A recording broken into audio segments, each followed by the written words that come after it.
A cultural gym in the Lower Ninth Ward is set to reopen. The House of Dance and Feathers closed for 2 years ago after its founder passed during the pandemic. Paul Murphy joins us live on Tupelo Street, where a grand reopening celebration is underway. Paul, this is pretty cool. Devin, Charisse, can you hear the Zydeco in the background?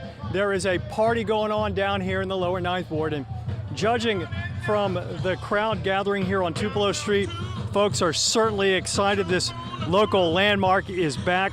The House of Dance and Feathers has always been a cultural lighthouse for this community, and neighbors are welcoming it back with open arms.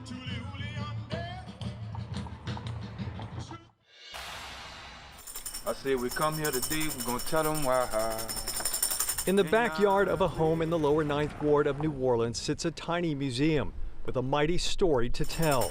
I said we at the House of Dance and Feathers, and I ain't gonna tell no lie. The House of Dance and Feathers is a place where visitors can learn about the city's unique African-American parading customs. The museum takes you on a journey into the culture of the Mardi Gras Indians, social aid and pleasure clubs, and skull and bone gangs. I'm not one for public speaking, but I would not like to just see my husband's hard work go down to nothing. Charlotte Minnie Lewis decided it was time to reopen the museum on Tupelo Street. Her late husband, Ronald Lewis, founder of the Big Nine Social Aid and Pleasure Club, started it in their garage in 2003. I said, Mr. Ronald, you dead and gone, but we ain't gonna never forget. He was one of the first New Orleans culture bearers lost to COVID 2 years ago.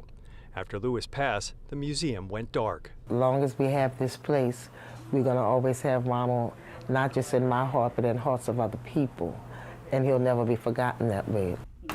UNO anthropologist Rachel Brulin and her Neighborhood Story Project marshaled the resources to help reopen the exhibit. I would say the House of Dance and Feathers was like a lighthouse in the Lower Ninth Ward. It was the first semi-public building rebuilt after Katrina.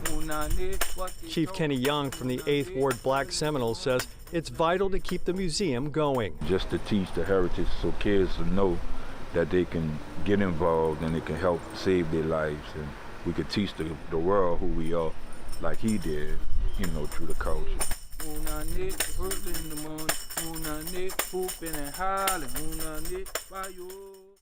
That the House of Dance and Feathers should reopen to the public after the first of the year. We're live in the Lower Ninth Ward. Paul Murphy, Eyewitness News. We have been